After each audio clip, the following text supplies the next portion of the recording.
একটা হালাল পবিত্র রিজিক হোক, সেটা কৃষিকাজ, লজ্জার কিচ্ছু নাই। কৃষিকাজ লজ্জার কোনো প্রফেশন নয়, গর্বের প্রফেশন।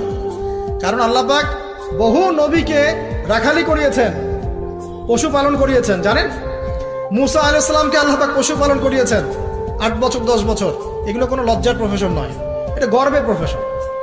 আপনি হালাল রিজিক, অর্থনীতি হোক, আপনার কৃষিভিত্তিক হোক, বা ব্যবসা করেন হালাল কোনো, বা গভর্নমেন্ট জব, বড় বড় গভর্নমেন্ট জবের জন্য ট্রাই করেন, সেটাও ভালো।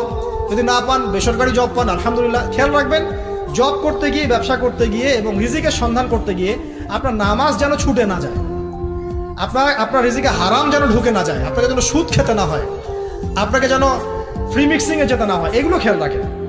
খেয়াল রেখে একটা হালাল রিজিকের সোর্স আগে বের করেন। প্রয়োজন উদ্যোক্তা হন, নতুন কিছু উদ্যোগ গ্রহণ করেন, উদ্যোক্তা হয়ে নিজে কিছু প্রতিষ্ঠা করে দেখান, এমন কিছু করেন। এরপরে আপনি বিয়ের ফিকিরটা করেন, রিজিকের ব্যবস্থাটাকে করে নেন, তারপরে ওদিকে যান। আপনার আপন ভাই হিসেবে আমি কথাগুলো বলছি, মনে করেন।